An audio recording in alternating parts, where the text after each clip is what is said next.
Saint-Pancras et la gare du Nord, voilà. Et bien typiquement ça me donne une idée, on devrait faire une sorte de café géographique sur cette question-là.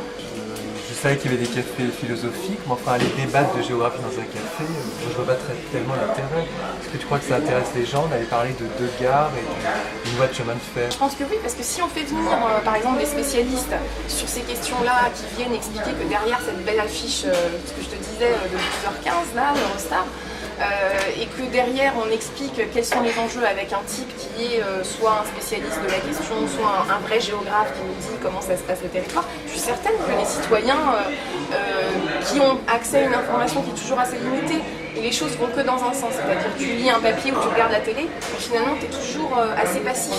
Alors que dans un café, justement, là, on pourrait être actif et on pourrait avoir des spécialistes qui parlent d'un côté de quelque chose et tout de suite les citoyens lambda qui répondent, qui posent des questions.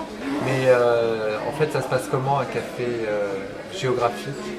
Bah, moi je pense que ce serait comme à l'image tu vois, des cafés philo. Tu connais les cafés philo, c'est ce que tu viens de me dire. Les cafés philo c'était ça, on débattait autour d'un sujet. Alors peut-être qu'il faudrait un peu plus structurer les choses parce que les cafés philo sinon ça partait un peu dans tous les sens. Mais je pense que d'inviter par exemple deux personnes sur une question et puis que les gens après aient une heure pour débattre, ça permettrait à la fois à la personne qui est spécialiste et qui est souvent enfermée dans son bureau et qui ne peut pas transmettre ses connaissances, de recevoir les réactions et donc entamer un véritable dialogue. L'information ne serait pas cantonnée simplement aux universitaires, mais ce serait le citoyen qui ferait l'information aussi. Aussi de l'urbanisme, mais justement je voudrais trouver des thèmes, des sujets, disons, de débats qui pourraient accrocher. Mais à ce moment-là, il faudrait que ce soit le vécu, notre vécu ici, quoi. À Paris. Je pensais à des projets urbains sur Marseille où on fait finalement souvent appel à la mémoire urbaine des gens pour parler de transformations profondes finalement qui vont intervenir dans la vie des gens et on va mettre cette transformation de leur vie à venir, on va la mettre en scène à travers une mise en valeur de leur passé. Regardez les Marseillais, les ouvriers, ce que vous étiez beaux, vous étiez communistes, vous étiez solidaires. Et je me demande si effectivement, pour qu'ils roulent ce sont de leur vie à venir. Il manque les villes d'Europe de l'Est et l'Asie. Alors, bon, il y aurait aussi l'Australie. Qu'est-ce qui est déterminé? C'est à 71 à Malakoff. Il y a un métro qui y va, donc c'est très facile. Et Pierre Ascaride, qui est donc le frère d'Ariane Ascaride, donc vous voyez le lien avec Guédignan, raconte pour la 3e fois, dans un spectacle où il est pas tout à fait un one-man show, mais presque, sa vie de fils d'Italiens immigrés à Marseille, où il raconte à la fois que son père était un militant communiste et qu'il dépensait l'argent du ménage avec sa maîtresse.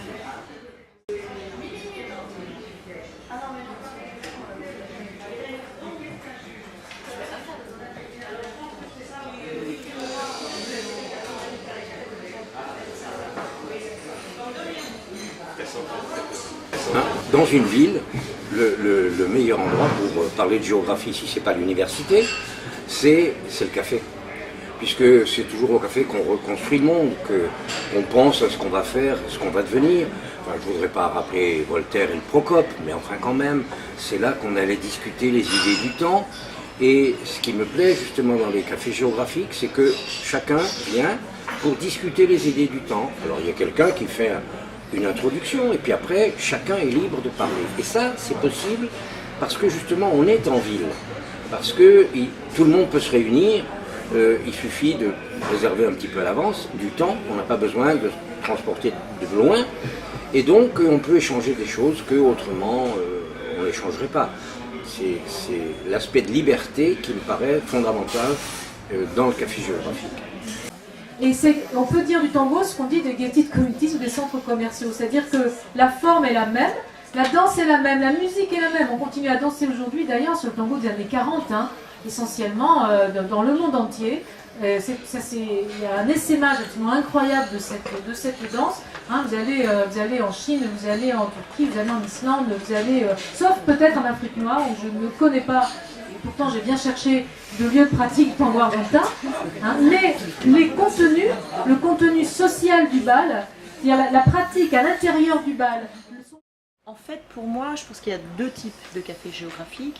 Il y a un café géographique qui va présenter des points que les gens ne connaissent pas du tout et qui sont plutôt tournés vers une sorte de cours bis où il s'agit de faire de la formation directe pour les personnes. Et puis il y a un deuxième type de café géographique qui est davantage tourné vers faire réagir les personnes pour les amener à penser eux-mêmes en géographe, et comme une espèce d'initiation à la réflexion géographique et non pas un apprentissage de connaissances.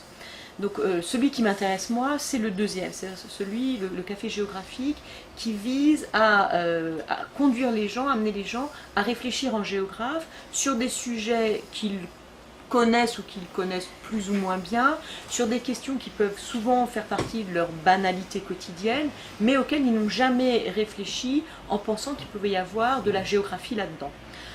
Moi, ce qui me semble, c'est que dans un café géographique, il faut lancer quelques thèmes, faire une introduction assez courte et ne pas vouloir tout dire tout de suite en donnant à la salle une espèce de promesse. Après, quand nous aurons parlé, vous pourrez réagir. Je crois qu'il faut tout de suite, pour que ça marche, lancer quelque chose dans la salle pour que la salle s'en empare et qu'elle commence à réagir pour qu'on puisse construire ensemble la suite du café. Sinon, inévitablement, on tombe dans un dialogue, mais un dialogue qui est un échange inégal entre ceux qui sont là pour faire le café et ceux qui sont venus l'entendre. Moi, ça ne m'intéresse pas tellement. Ce qui m'intéresse plus, c'est qu'on soit là pour faire ensemble avancer une réflexion qui n'est pas de l'ordre de la recherche, mais qui est de l'ordre de faisons de la géographie du quotidien ensemble et réfléchissons en géographe.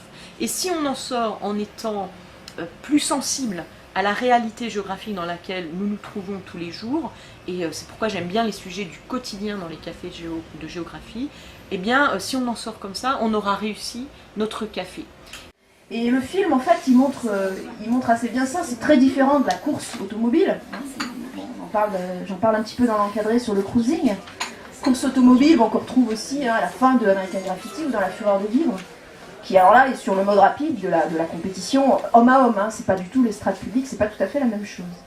Et ces pratiques-là, en fait, qui ont informé cette espèce de nostalgie, parce que bon, le film de Coppola, de George Lucas, c'est très très nostalgique par rapport à cette époque-là. C'est des pratiques qui ont survécu, mais qui se sont réincarnées d'une certaine manière à Los Angeles, et qui se sont transformées en fonction des différents publics qui pratiquent le cruising. Et il y a tout un courant, notamment chez les Latinos, dans East LA, qui travaillent le cruising, mais alors d'une certaine manière avec des voitures spécifiques, customisées. D'abord, pratiquer de la géographie, je faisais beaucoup de ce qu'on appelle du terrain, c'est-à-dire que j'étais toujours à l'étranger quand les gens normaux et sérieux étaient en France en train de faire des cours à l'université. Moi, j'ai jamais voulu parce que ça ne m'intéresse pas, je préférais me balader dans le monde, mais de ce fait, j'ai jamais expliqué aux autres géographes ce que j'avais envie de faire, puisque j'ai pas fait de cours, j'avais pas d'étudiants, j'étais au CNRS. Du temps où le CNRS était quand même une institution assez remarquable qui permettait à ceux qui y travaillaient d'avoir une grande liberté d'invention, de recherche, d'activité. J'ai beaucoup plus travaillé, je pense, en étant au CNRS qu'autrement, parce que samedi, dimanche, vacances, il fallait bosser quand tu es parti à l'étranger loin, en Mongolie, en Chine, ou ailleurs, ou au Yémen, tu ne peux pas t'amuser à prendre ton samedi et ton dimanche, c'est peut-être 35 heures, quoi. Donc, alors j'ai fait ça jusqu'à être mis à la retraite, jusqu'à devenir un pensionné de l'État. Et donc je me suis dit, qu'est-ce que je vais faire au fond? Et là, les cafés géographiques m'ont accueilli. Et j'y suis allé volontiers pour deux raisons. La première, c'était hors de l'institution. Bon, parce que l'institution, elle a ses rites, elle a ses blocages, elle a ses trucs comme ça. Quelquefois que j'aime pas trop, puis quelquefois que j'admire beaucoup, alors il y a les deux. Et puis surtout, ce que m'ont donné les cafés géographiques, c'est une liberté de parole totale. Et surtout, aussi, la liberté d'écoute du public et la possibilité de réaction immédiate. C'est-à-dire que on est ensemble à un moment dans un café, on expose pendant quelques minutes, quelquefois un peu trop longtemps, ce qu'on a à dire, et puis après, il y a le public qui réagit. Alors il peut t'engueuler, il peut dire je suis d'accord, il peut dire tout ce que tu veux, mais au moins il y a une communication que normalement tu ne trouves pas quand tu es professeur en chaire avec ta toge et tout le respect qu'on te doit. Et qui viennent pratiquer, qui viennent acheter du tango, et on vient d'Inde, on vient du Japon, on vient de partout, enfin là, vous pourrez nous en parler. Donc vous voyez, on a en effet une forme.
Moi, j'ai été intéressé effectivement quand Elisabeth Dorier nous a raconté des choses sur le bal musette, parce que je trouve que c'est significatif et que, au fond, cette manière d'attraper les choses par le petit bout, c'est probablement la meilleure, c'est celle qui parle davantage.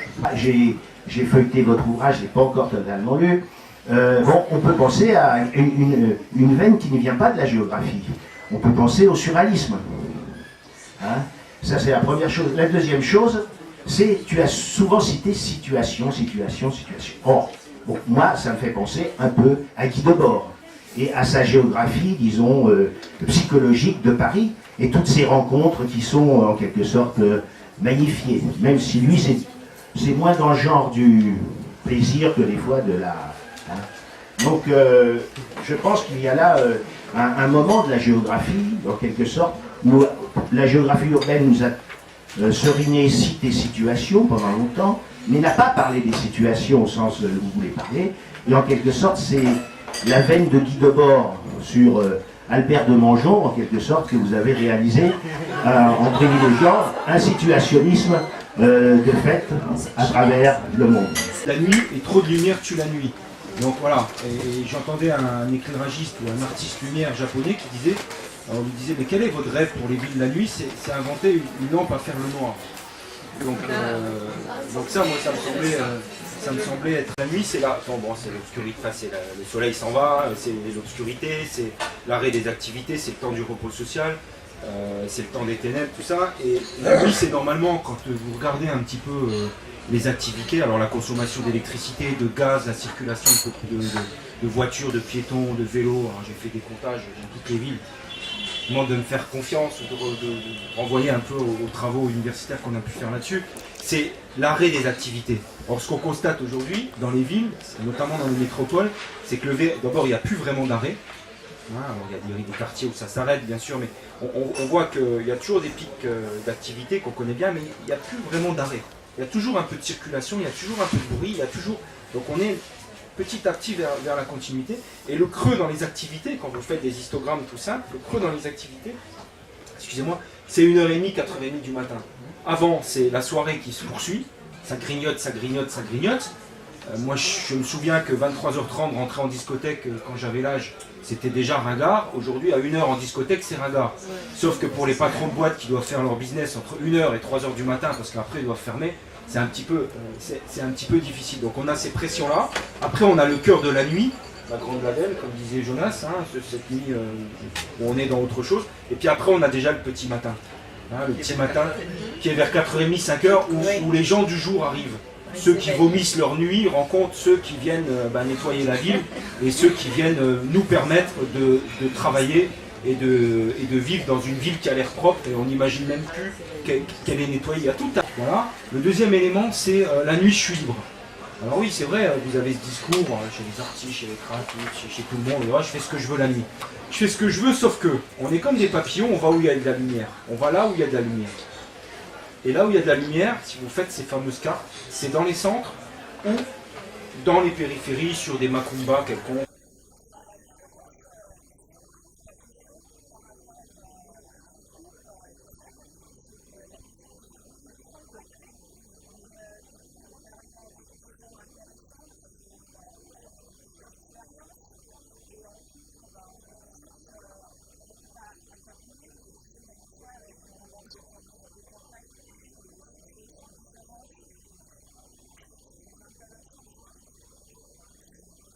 Un certain nombre de choses, c'est la gare, et c'est peut-être autour de ces lieux-là, avec une réflexion d'aménagement, qu'on pourrait avoir des services. Voilà. Mais il me semble qu'à côté de la nuit blanche, qui vise à animer la ville, à amener des gens dans l'espace public, il faut une nuit noire. Parce que je connaissais pas je connaissais indirectement les travaux de Luc, donc là j'ai pu voir un peu plus de quoi il retournait. Et en fait, par rapport au temps, parce que c'est quand même un des thèmes principaux que vous avez abordé, c'est vrai que ça renvoie, je pense, à un mythe actuel qui, pour le coup, est peut-être fallacieux, c'est l'histoire du temps réel, parce qu'on nous rebat les oreilles de ce temps réel en permanence, et en fait, je pense que ça vise à l'abolition, effectivement, des différents rythmes, ou en tout cas de différentes qualités du temps. On nous expliquer là que le territoire, sans introduire le temps, on ne voit pas grand-chose. En physique, comme j'ai fait des études de physique, moi je ne suis pas géographe, ça fait longtemps qu'Einstein nous a expliqué que le temps était une des dimensions de l'espace. Mais les géographes, jusqu'ici, je n'avais pas vu beaucoup ça. Et là, ce soir, on n'arrête pas d'entendre que le temps est une dimension géographique absolument importante à prendre en compte, on ne prend pas bien en compte. C'est juste une remarque comme ça. Donc, les cafés géographiques, j'ai commencé moi par y intervenir en présentant une belle carte des territoires vécus qu'on avait éditée à la Data. Et puis ensuite, je suis retourné écouter la séance suivante et puis la suivante. Ça m'a pas mal intéressé. Et puis, on y apprend des choses assez variées, etc. Bon, puis l'un dans l'autre, on a participé d'abord au voyage, donc un grand voyage en Ouzbékistan où on a connu pas mal de gens et c'était assez intéressant. Et puis ensuite des repas. Et bon, tout ça est très vivant et très varié, intéressant. Ma femme, qui n'est pas plus géographe que moi, a commencé, et je la laisse parler maintenant aussi. Oui, donc à l'invitation de mon mari, je suis venue aussi au Café Géo. Je ne suis pas du tout géographe, je suis du secteur social. Donc j'ai été intéressée surtout par la géographie humaine, je dirais, et plus que par la géographie physique, qu'on pratique peu d'ailleurs au Café Géo. Sinon, dans les voyages où j'ai appris des choses, en Ouzbékistan et dans le Hogar, que je ne connaissais pas du tout et qui m'ont fortement intéressée. Sur les falaises, sur des cours d'eau, sur des choses comme ça, en me disant que si on avait appris la géographie quand on était enfant de cette façon-là, peut-être que ça nous aurait beaucoup plus intéressés. Donc j'ai trouvé tout naturel d'adhérer à l'association de ces cafés géo, parce que je pense qu'ils ne se font pas comme ça par l'opération du Saint-Esprit, et que c'est important de pouvoir... non pas militer, mais être partie prenante de ces cafés, pouvoir discuter des sujets, pouvoir échanger plus profondément et être vraiment partie prenante dans le cadre d'une association.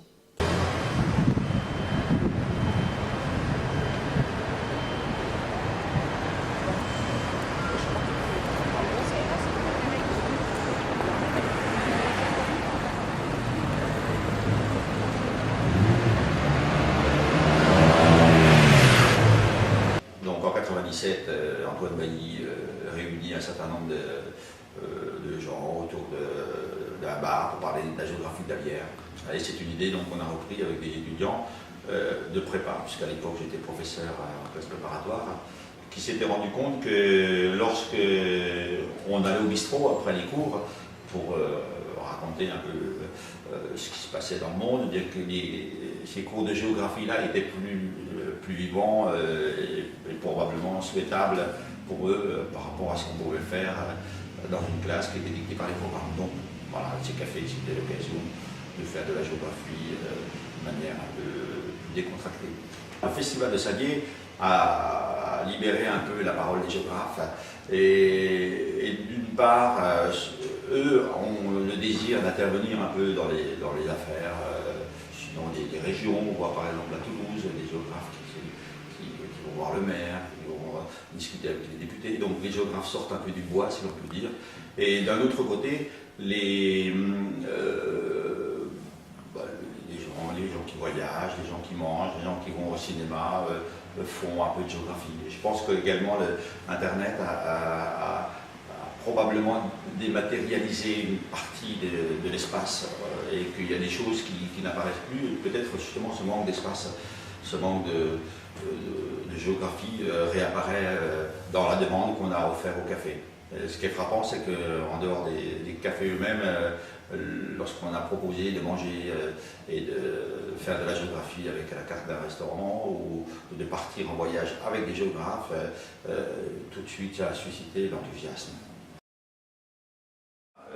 Je crois que surtout la difficulté que nous avons à nous projeter dans l'avenir tient au fait que les cafés sont menacés de disparition dans beaucoup de régions. Les cafés disparaissent. En France, je crois qu'il en meurt 2 par jour. Donc ça, c'est évidemment une question parce que le débat n'a plus lieu là. En même temps, ce qui compte, c'est le café lui-même que la géographie. Et au fond, ce qui nous intéresse, c'est de savoir qu'il y aura toujours des géographes qui aimeront partager ce qu'ils ont appris. Et puis des gens qui saisiront l'occasion de nos soirées pour refaire de la géographie comme ils auraient aimé la faire à l'école ou comme ils aimeraient la faire aujourd'hui.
C'est amusant la vie finalement.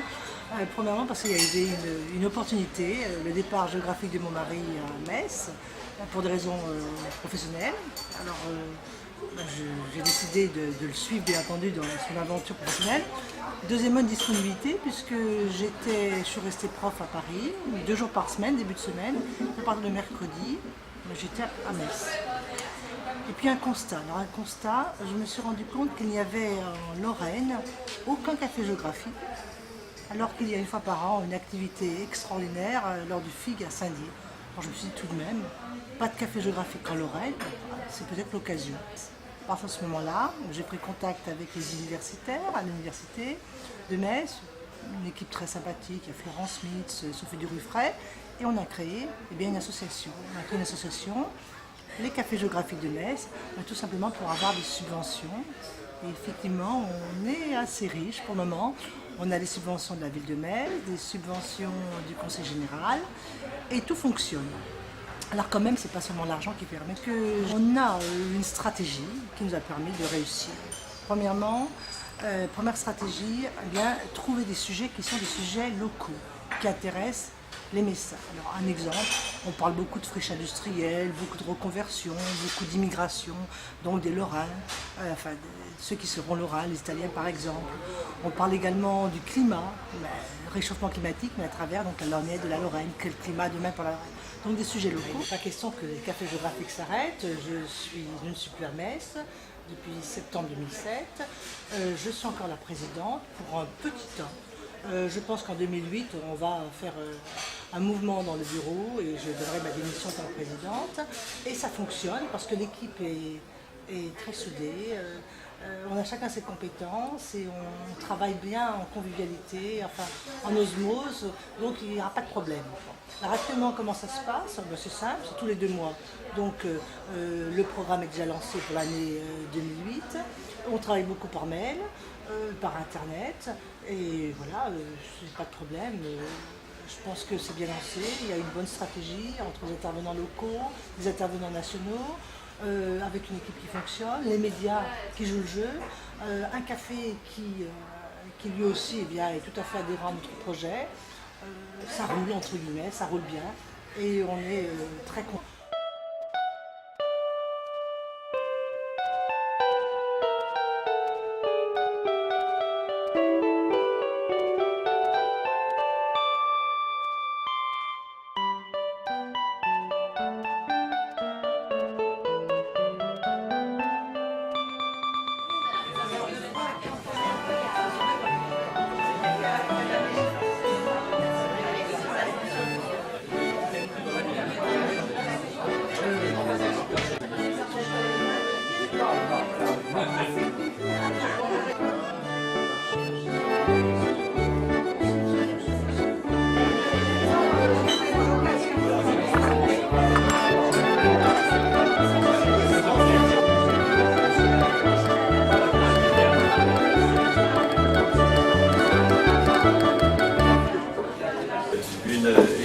Master 2 qui est russe, qui entame une thèse avec moi sur la gastronomie.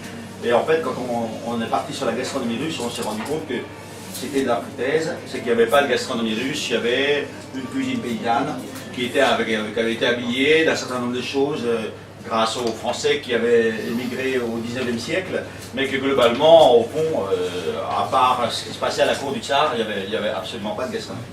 Donc alors finalement, elle a travaillé là-dessus et s'est rendu compte qu'en réalité, les soviétiques, parce que c'est beaucoup sous les Russes d'abord, sous les soviétiques ensuite, mais il y a eu une diffusion d'une forme d'idée de la cuisine russe qui s'est faite à l'étranger, et en particulier à Paris, où là, elle a fait le tour des restaurants parisiens, le tour d'idée de l'excellence russe, et puis vous avez 3 ou 4 petits établissements, dont celui-ci, voilà, qui sont des petits restaurants qui essaient de vendre une idée accessible. Et c'est pour ça qu'on a pris contact avec eux.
seulement parce qu'on mange des choses qui sont produites dans des espaces, qui racontent des espaces, mais aussi ce qu'on mange a été travaillé par des cuisines et des cultures culinaires. Donc au Café Géo, donc, on se retrouve régulièrement dans des restaurants ethniques pour étudier la géographie d'un pays à partir de sa carte de restaurant. Il y a toutes sortes de cartes et la carte de restaurant est un marqueur géographique absolument fantastique.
À la suite du succès du premier voyage qui avait été organisé par Pierre Jantel en Ouzbékistan, on a décidé à l'association des cafés géographiques de continuer cette formule de voyage.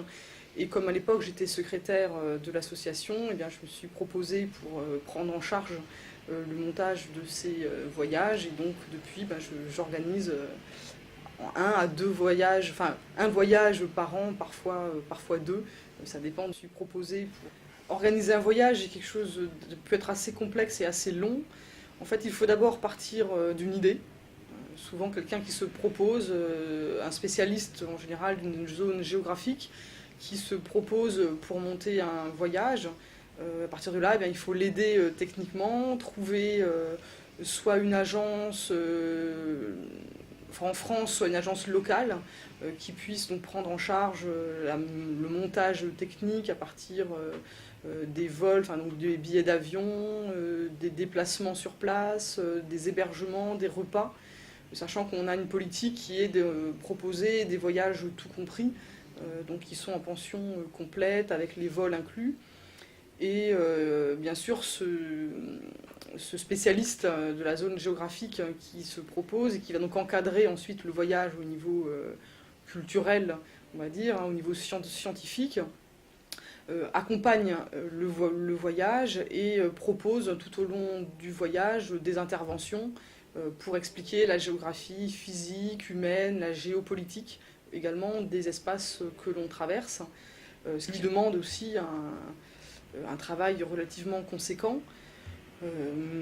Et ce qui suppose, avant de partir, bien sûr, d'avoir déjà un peu déblayé les thématiques que l'on veut traiter, thématiques qui ensuite vont servir de base pour monter le trajet qu'on va effectuer au sein du pays que l'on va visiter. Alors, ces voyages des cafés géographiques ont deux objectifs principaux. Le premier, qui est scientifique, on va dire, par la découverte in situ d'un terrain d'étude.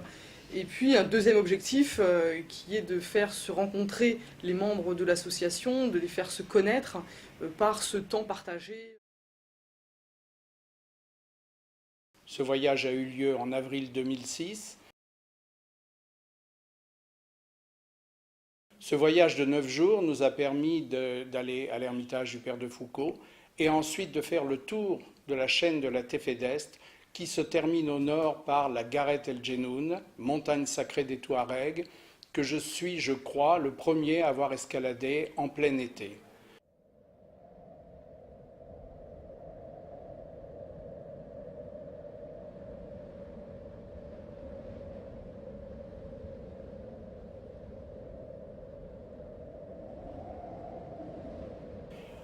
Je pense que ces voyages ne sont pas terminés et qu'en 2008 ou en 2009, je proposerai de nouveau au Café Géographique un autre itinéraire pour emmener ceux qui veulent découvrir le Sahara.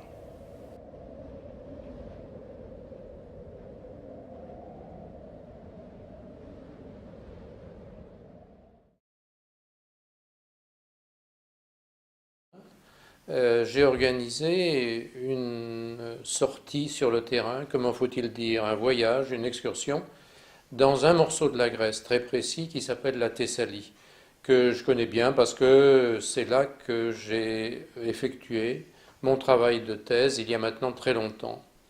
Cette ancienneté, qui est un poids, peut-être c'est aussi un privilège.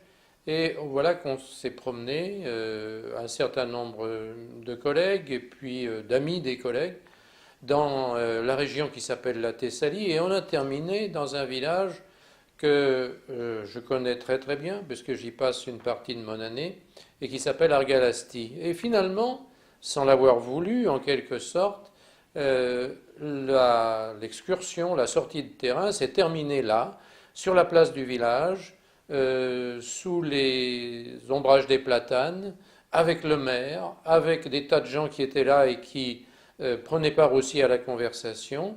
La conversation portait sur le devenir, les difficultés, les chances aussi, d'une bourgade de 2000 habitants à peu près, qui joue le rôle d'une espèce de petite capitale, d'une petite région, et qui s'appelle le Pilion, dans sa partie méridionale.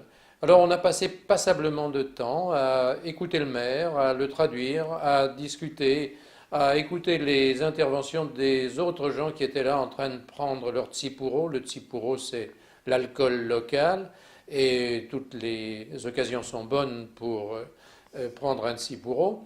Donc, et puis nous avons essayé de nous situer par rapport à tout ça. Bref, on a fabriqué un café géographique dans lequel, me semble-t-il, un intérêt, c'était que le café lui-même, c'est-à-dire l'auditoire qu'il y avait autour, n'était pas prévu pour ça. Ils étaient là par hasard, ils étaient là parce que en fin d'après-midi, c'est toujours là qu'on se retrouve, et par conséquent, c'était quelque part représentatif d'une petite société villageoise grecque contemporaine, et on pouvait échanger, et au fond, en même temps, on faisait de la géographie, en même temps, nos interrogations à nous, c'était des interrogations qui portaient chez eux, qui témoignaient de l'intérêt, et c'est bien ça qui est, je crois, une des essences du café géographique.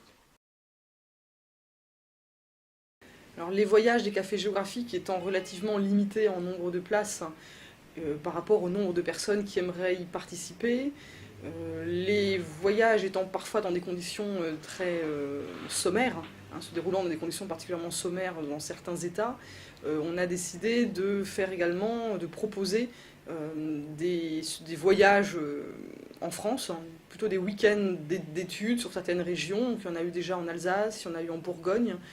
Il y en a d'autres qui vont encore être montés, et donc ce sont des week-ends qui vont sans doute se développer parce qu'ils permettent à davantage de personnes de participer et dans des conditions nettement plus confortables que ce que l'on peut offrir dans les voyages.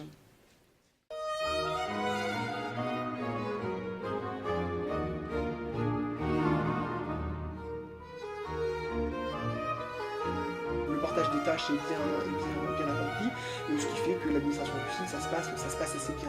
Je pense que jamais une seule fois j'ai usé d'un droit de veto pour mettre en ligne ou ne pas mettre en ligne tel ou tel article. Donc la partie de mon travail, c'est en plus de la partie, on va dire, éditoriale, c'est vraiment une partie technique de maintenance du site, le mettre à jour. de diffuser les annonces des cafés géo. Donc à ce moment-là, tous les cafés géo de France et d'étrangers m'envoient leurs informations pour les mettre en ligne et ensuite pour mettre en ligne leur compte rendu. Je m'occupe du site des cafés géographiques depuis la rentrée de 2004. Je participais déjà au café géographique avant, puisque j'assistais au café géographique à Lyon depuis la rentrée de 2001, grâce à Olivier Millot qui était déjà à Lyon, qui participait, et je m'occupais à Lyon de rédiger les comptes rendus. Et j'ai rencontré à cette occasion Marc Loez, qui était le webmestre, fondateur du site, et qui progressivement m'avait confié des tâches, notamment pour administrer la rubrique Lyon. Et comme j'arrivais à maîtriser l'outil technique qu'on utilisait pour le site, et quand il a voulu prendre, après des services importants et puis un repos bien mérité, il m'a demandé, et avec Gilles, si j'étais d'accord pour reprendre la gestion du site. Et ma foi, comme sur Lyon j'arrivais à m'en sortir, j'ai accepté. Et donc c'est comme ça que depuis septembre ou octobre 2004, je suis webmestre du site des cafés géographiques, mais je précise que je ne suis pas le seul à intervenir sur le site. Le contenu du site des cafés géographiques est assez varié, assez riche, et en fait il s'explique par l'histoire même des cafés géo. Au début, le site des cafés géo contenait les comptes rendus des cafés géo qui se faisaient à Paris principalement, et également dans les cafés géo de province qui sont nés après. Et donc c'est la première vocation du site, c'est-à-dire que le site héberge les comptes rendus de multiples cafés géo. Et alors ensuite, on a commencé à diversifier notre offre en proposant des comptes rendus de lecture, donc des comptes rendus pour se tenir un peu au courant de l'activité éditoriale en publiant chaque semaine 1, 2 ou 3 comptes rendus de lecture. On continue les comptes rendus de livres, et ça se développe bien avec beaucoup de personnes qui participent, et on a étoffé au fur et à mesure notre offre, et là encore, de manière plus récente, on propose maintenant des comptes rendus de films, où on essaie d'interroger la dimension géographique des films, que les films nous disent-ils de l'espace. Le site des cafés géographiques, rubrique cinéma, invite, je crois, à aller au cinéma, tout simplement, à prendre du plaisir devant le film, mais il tente aussi de montrer que le film de fiction peut être un terrain pour le géographe, peut être un document géographique qui a été longtemps oublié par la géographie, qui s'est longtemps intéressé à l'image fixe, à la photo, laissant de côté l'image mouvement. Pourtant, je crois que, et je ne suis pas seul à le croire, le film de fiction est une entrée particulièrement pertinente en ce qu'il montre de mouvement, de ce qu'il montre des territoires, de ce qu'il montre de la manière dont les cinéastes filment l'espace et les espaces qu'ils choisissent de filmer. Je crois que le film de fiction nous ouvre les voies d'une géographie véritablement contemporaine, une géographie du mouvement, d'une géographie humaine aussi. Et pour ça, je crois que le site des cafés géographiques nous offre quelques belles pistes de réflexion à creuser.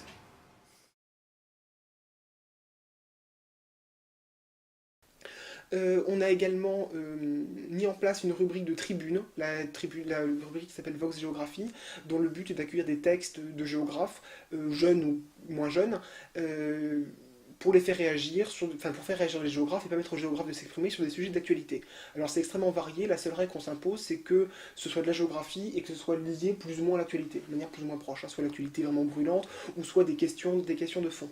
Donc c'est une rubrique qui marche bien, où on a des contributions extrêmement variées sur des thèmes très divers, et notamment ça nous permet d'accueillir quelques grands noms de la géographie, et on est assez fiers de les avoir sur le site. Et à côté de ça, on a encore développé d'autres activités, donc les repas géographiques. Donc c'est un prolongement naturel des cafés, donc c'est toute l'activité, notamment ce que fait Gilles à Paris sur qu'apprend-on d'un pays par sa gastronomie. Et on a aussi développé d'autres types de contenus, notamment une tribune qui sert presque d'édito, c'est la lettre de Cassandre de Pierre Jantel. Donc chaque semaine, c'est le point de vue de Pierre Jantel, enfin chaque semaine ou presque, mais c'est le point de vue de Pierre Jantel sur le monde. Et donc j'avais envie de quelque chose en pouvant me vivre en toute liberté, sans être tenu par l'institution, et en essayant de chercher des choses nouvelles. Ça c'est la première chose. Deuxième chose, Cassandre, c'est le moyen d'écrire des choses et de les faire lire, surtout en utilisant Internet, de manière qu'on ne passe pas, et on ne perd pas son temps, à essayer d'être édité de manière institutionnelle, là encore, avec un éditeur, avec un livre, etc., qu'il faut acheter. Là, c'est gratuit. Je parle, ça ne coûte rien à personne. Il suffit simplement de lire si on a envie, et si on n'a pas envie, on lit pas. Et si on a envie de lire et qu'on a envie de discuter, on vient au café, on discute, on entend ce qui a été dit dans ce que j'appelle les lettres de Cassandre. Alors, vous pouvez me poser la question, pourquoi des lettres de Cassandre? Pourquoi Cassandre d'ailleurs? Mais non seulement elle annonçait les mauvaises nouvelles, cette dame, elle essayait de dire ce que les gens ne voyaient pas, en fait. Et c'est bien ce que j'aimerais faire. Mais d'autre part aussi, il y avait quelqu'un qui s'arrangeait pour que ce qu'elles disent ne se produise pas. En fait, c'était Apollon, mais je ne vais pas le dire parce que quand même, nous ne faisons pas de comparaison abusive. Donc l'idée c'est ça, si vous voulez, l'idée c'est que j'ai envie de dire des choses que habituellement les géographes ne disent pas, et j'ai envie de montrer que c'est de la géographie quand même, parce qu'on peut faire de la géographie avec n'importe quoi. Simplement, on peut prendre n'importe quel sujet, tout le problème c'est de le traiter géographiquement. Et là-dessus, les géographes ne sont pas d'accord en ce moment. Par conséquent, c'est le moment que j'ai envie d'en parler, dans la lettre de Cassandre qui paraît assez seulement sur les cafés géographiques. On a également développé une rubrique qui nous sert d'édito, donc qui est renouvelée à peu près chaque semaine, une fréquence assez importante, qui s'appelle Bref de comptoir, donc qui est présentée à la page d'accueil, où c'est vraiment l'édito de Café Géo, où on a à chaque fois, sur un thème précis d'actualité, on essaie de voir où est la géographie. Les brefs de comptoir, c'est ce que lit un géographe quand il lit le journal. Dans les Échos d'aujourd'hui, Abu Dhabi au secours, le Citigroup en crise, donc là c'est vraiment un rapport de force entre les pays pétroliers et les États-Unis qui paraît vraiment un changement géographique important. Et puis banlieue, le président revient sur le front de la sécurité. Bon, voilà, les banlieues, c'est quelque chose de très territorialisé. Donc les brefs de comptoir, ce sont des flashs un peu sur la manière dont un géographe peut aider à éclairer un point d'actualité en privilégiant particulièrement l'espace. Et puis on développe aussi d'autres dimensions, des cartes postales. Donc en lien avec les voyages, parce que le Café Géographique organise des voyages, mais en lien avec cette rubrique, on propose des cartes postales où le principe est simple, c'est-à-dire qu'on propose une photo d'un pays, enfin une photo d'ailleurs, et on propose un commentaire géographique sur cette photo. Et donc là encore, les formes sont variables, mais on essaie vraiment de pouvoir entraîner la réflexion pour montrer que l'exotisme est souvent pas là où on le croit, mais dans d'autres détails. Les cartes postales sont à l'origine partie d'une idée simple, c'est que l'été, pendant les vacances scolaires, le site internet des cafés géographiques était relativement en sommeil, avec très peu d'apports, très peu de mise en ligne. Et donc on avait décidé de créer une rubrique qui serait dédiée à des cartes postales, puisque la carte postale c'est le symbole des vacances, le symbole des souvenirs de vacances. Et donc on était parti de l'idée que, on pourrait mettre une photographie accompagnée d'un petit texte qui explique la photographie, qui explique l'emplacement de cette photographie, le paysage qui va avec et le fonctionnement de l'espace qui est présenté à travers cette photographie. Cette idée apparemment a bien été prise en charge, puisque de nombreux géographes maintenant proposent des cartes postales qui sont mises en ligne relativement régulièrement venant du monde entier. Donc c'est une rubrique qui fonctionne relativement bien sur le site. Et enfin, on développe d'autres rubriques plus récentes, mais qui sont peut-être plus modestes, notamment des réactions sur des comptes rendus d'exposition, notamment la dernière exposition sur Archimboldo ou l'exposition d'Adjet à la BNF. On en a parlé sur le site, ce qui nous permet de suivre un peu l'actualité de la culture, à chaque fois de remettre dans cette culture un peu de géographie. Mais l'essentiel de notre publication, ça reste les comptes rendus de café, la vocation première du site, et puis aussi, en volume, c'est les comptes rendus d'ouvrages. Pour fidéliser les lecteurs qui viennent sur le site, on a mis en place différents procédés pour faire en sorte que les lecteurs reviennent régulièrement, puisque beaucoup de nos visiteurs arrivent au gré des moteurs de recherche, donc on essaie vraiment de les fidéliser pour qu'ils viennent et surtout qu'ils reviennent sur le site. Alors on a mis plusieurs dispositifs en place, notamment on s'efforce de répondre à une périodicité et comme une publication papier, d'avoir un certain rythme de publication. Donc là, en l'occurrence, c'est plutôt le dimanche soir ou le lundi, où on essaie de mettre en ligne les articles. Donc les mises en ligne qui interviennent tout au long de la semaine, mais les grosses mises en ligne se font le samedi, le dimanche ou le lundi, de manière à ce que chaque semaine, les lecteurs prennent l'habitude de venir sur le site.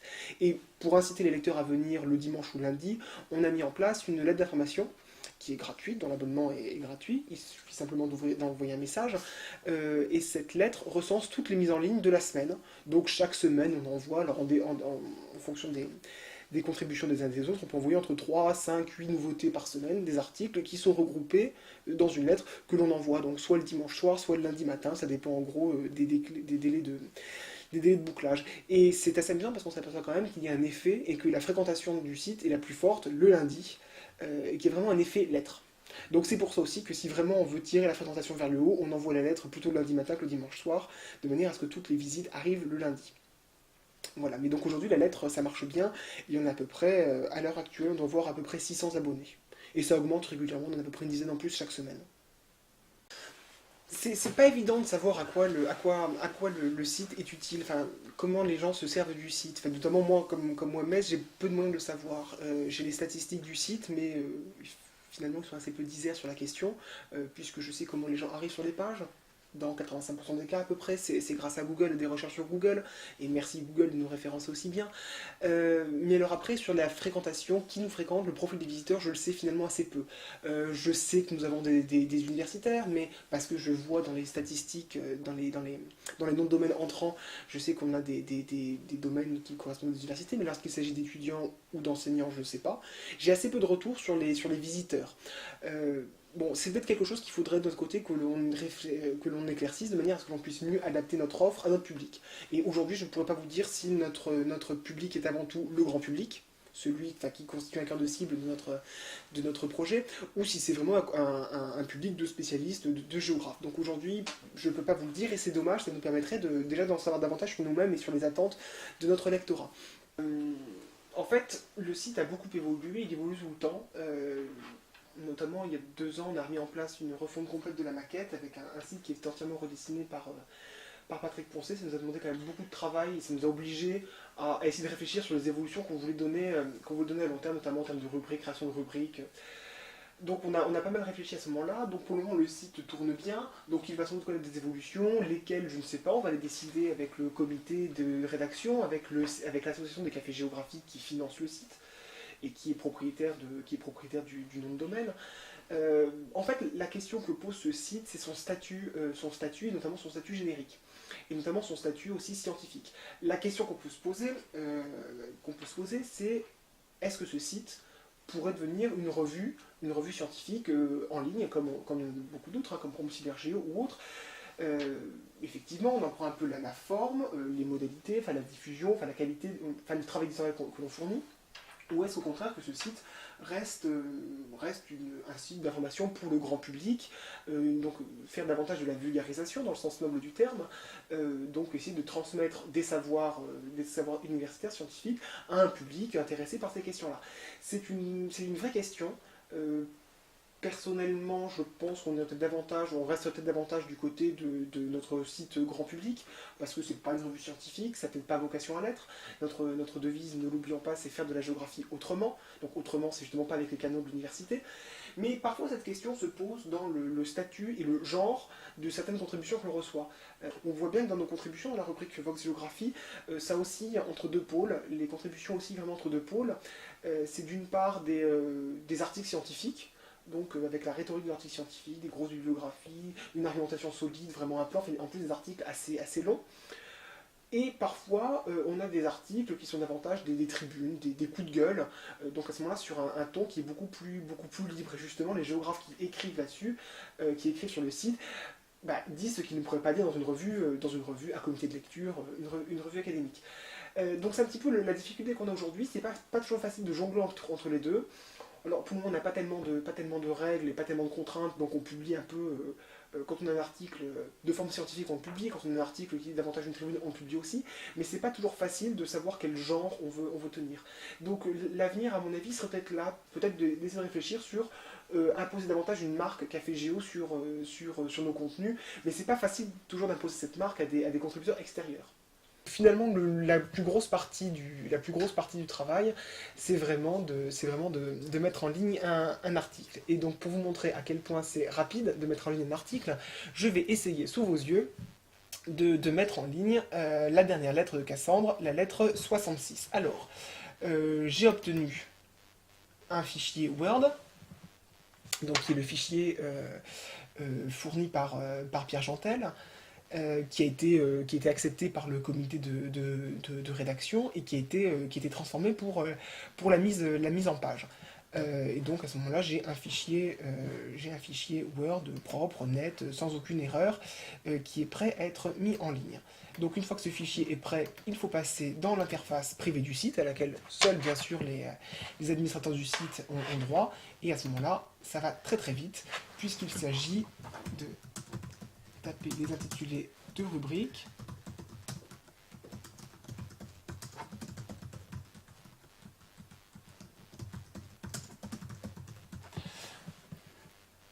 Sélectionner la rubrique.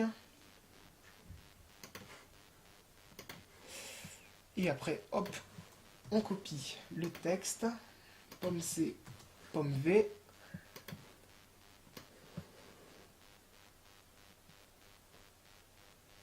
Donc le texte qui était avant préparé, qui a été relu, donc on s'assure qu'il n'y avait aucune erreur. Et on le colle. Il est collé, on l'enregistre. On vérifie ensuite que ça correspond, qu'il n'y a pas d'erreur manifeste de mise en page, qu'il n'y a pas des gras, des italiques qui restent. Et une fois qu'il est en place, on le valide. Et là, à ce moment-là, magie. Et voilà. Et donc le texte a été mis en ligne, il est accessible à la partie publique du site.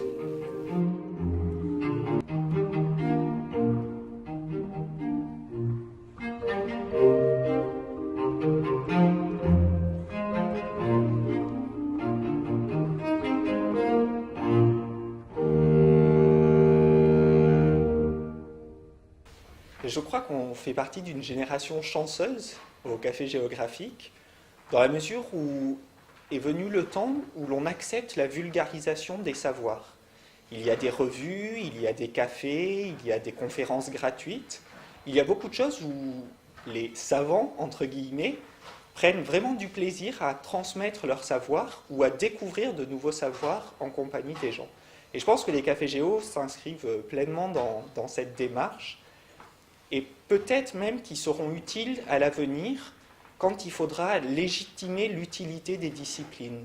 C'est-à-dire, on sent que maintenant l'université ou l'école doit produire des connaissances utiles. Et c'est vrai que les sciences sociales, on est souvent vus comme des connaissances un peu inutiles. Et je pense que c'est important d'être au contact des gens et de leur montrer que, sans être pédant, au contraire, dans le cadre d'un café, on peut mieux comprendre le monde ou mieux comprendre les sociétés, la nôtre ou celles qui nous entourent.